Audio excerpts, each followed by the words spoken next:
নমস্কার বন্ধুরা, জেবি কিচেনে সবাইকে স্বাগত। আশা করি আপনারা সবাই ভালো আছেন।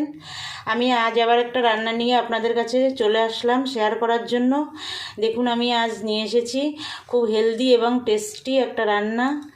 এই সামনে ফাল্গুন চৈত্র মাসে সজনের ডাঁটা খাওয়া খুব উপকার। তার জন্য আমি একদম হালকা পাতলা একটা ঝোল আপনাদের সঙ্গে শেয়ার করব, যেটা খাওয়া খুব ভালো, খেতেও খুব টেস্টি হয়। তার জন্য আমি নিয়েছি এই যে সজনের ডাঁটা নিয়েছি, নতুন সজনের ডাঁটা, আর নতুন আলু নিয়েছি দুটো, আর নিয়েছি 4টে কই মাছ দিয়ে আমি ঝোলটা করব একদম সামান্য মশলা দিয়ে। এই যে জিরে নিয়েছি, গোটা জিরে নিয়েছি, দেখুন এই জিরেটা আমি বেটে নেব কিছুটা ফোড়নের জন্য রেখে। একটু গোলমরিচ নিয়েছি, এখানে শুকনো লঙ্কা আর কাঁচা লঙ্কা নিয়েছি, এটা বেটে নেব। লবণ নিয়েছি, হলুদ নিয়েছি, একটা তেজপাতা নিয়েছি। আমি রান্নাটা সর্ষের তেলে করব, সর্ষের তেল নিয়েছি, আর একটু গোটা কাঁচা লঙ্কা দেবো, তার জন্য এখানে একটা গোটা লঙ্কা নিয়েছি, আর তেজপাতাটা তো আছে। তাহলে আসুন বন্ধুরা, আমি কিভাবে রান্নাটা করি আপনারা আমার ভিডিওটা না টেনে শেষ পর্যন্ত দেখবেন, আর এই রান্নাটা করবেন। আশা করি আপনাদের খুবই ভালো লাগবে। আমি প্রথমে মাছগুলো লবণ হলুদ মাখিয়ে নেব, আর এই সজনের ডাঁটাগুলো আমি কেটে নেব, আলুটাও কেটে নেব। জিরেটা বেটে নেব গোলমরিচ দিয়ে, আর কাঁচা লঙ্কা শুকনো লঙ্কা যেটা আছে সেটাও আমি বেটে নিয়ে ফেরত আসছি। এই যে বন্ধুরা, কড়াই গরম করে নিয়েছি, এবার সর্ষের তেল দিয়ে নেব, মাছটা ভাজবো।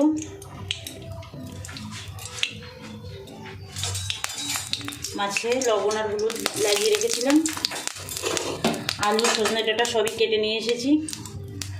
একবার এইভাবে হালকা পাতলা করে রান্না করে দেখবেন, খুবই ভালো লাগবে।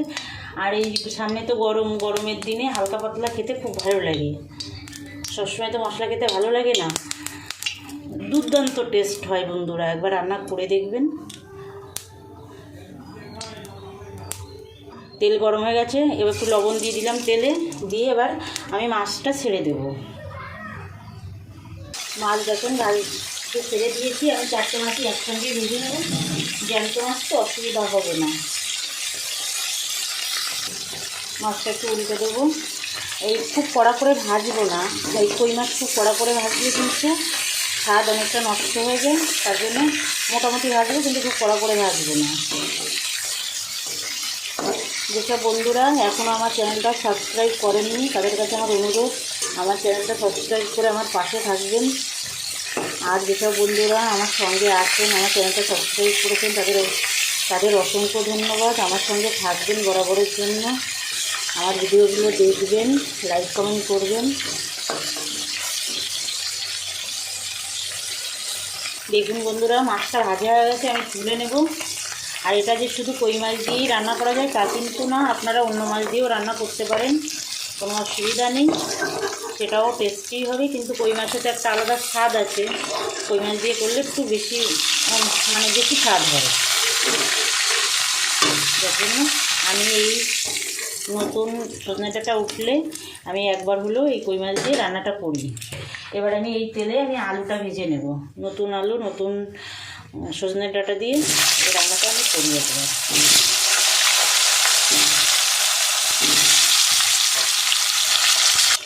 সামান্য একটু হলুদ আর একটু লবণ দিয়ে আলুটা ভেজে নেব। সামান্য একটু হলুদ দেবো, বেশি হলুদ দিলে আবার তেলটা কালো হয়ে যাবে, সেই জন্য আর একটু লবণ দিয়ে আলুটা ভেজে নেব। দেখুন আলুটা ভাজা হয়ে গেছে, এবার আলুটা আমি তুলে নেব। আমি কিন্তু ডাঁটাগুলো আলাদা করে ভেজে নেব না। দেখুন আমি কিভাবে রান্না করি, আলাদাভাবে যদি আমি ডাঁটাটা ভেজে নিই তাহলে ডাঁটার অনেকটা খাদ্যগুণ নষ্ট হয়ে যাবে, এই জন্য আমি ডাঁটাটা আলাদা করে ভেজে নেব না। আমি আলুগুলো লম্বা করে কেটেছি, আপনারা আপনাদের পছন্দ মতো কাটবেন। যেহেতু ডাঁটার সঙ্গে রান্না হবে সেই জন্য আমি আলুগুলো লম্বা লম্বা করে কেটেছি। এই তেলের মধ্যে আমি আরেকটু তেল দিয়ে দেবো, আরেকটু তেল দিয়ে দিলাম। এবার একটু গোটা জিরে ফোড়নে দেব, আর দেব একটা তেজপাতা।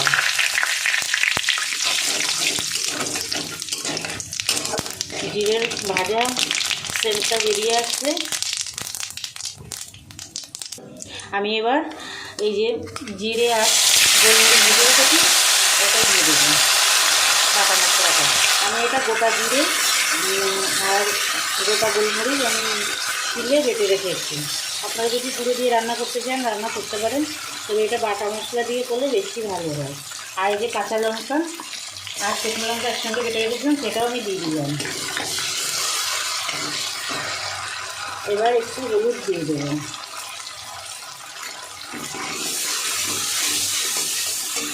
দিয়ে একটু জল দেবো সামান্য, দিয়ে মশলাটা একটু কষাবো।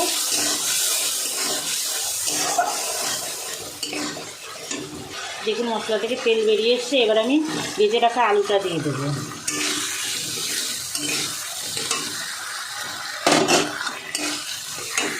এবার আমি সজনের ডাঁটাটা দিয়ে দেবো, দিয়ে একটু 2 মিনিট কষিয়ে নেব। খুব বেশি কষাবো না বন্ধুরা, দেখুন কষানো হয়ে গেছে, অল্প একটু কষাতে হবে। কষিয়ে আমি এবার জল দিয়ে দেবো, গরম জল দেবো। আমি সবসময়ই বলি রান্নাতে গরম জল ব্যবহার করার জন্য। গরম জল ব্যবহার করলে রান্নার স্বাদ অনেক গুণ বেড়ে যায়।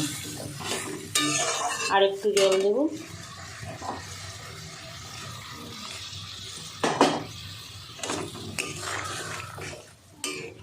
ঝোল দেখুন বন্ধুরা সুন্দর ফুটে উঠেছে। এবার আমি স্বাদ মতো লবণ দিয়ে দেবো, স্বাদ মতো লবণ দিয়ে দেবো, আর 2টো কাঁচা লঙ্কা দিয়ে দেবো। দিয়ে এবার ঢাকা দিয়ে রাখবো, মিডিয়াম আছে ঢাকা দিয়ে রাখবো। দেখুন বন্ধুরা মাছের ঝোলটা ফুটছে, কত সুন্দর লাগছে। এবার আমি মাছটা দিয়ে দেবো। মাছটা দিয়েও 5 মিনিট ফোটাতে হবে, সেই জন্য মাছটা একটু আগে আগে দিতে হবে।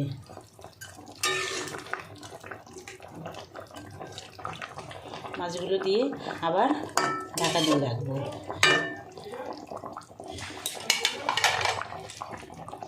দেখুন বন্ধুরা হেলদি টেস্টি কই মাছ দিয়ে সজনের ডাঁটা নতুন আলু দিয়ে ঝোল আমার রেডি হয়ে গেছে। এবার নামিয়ে নেব।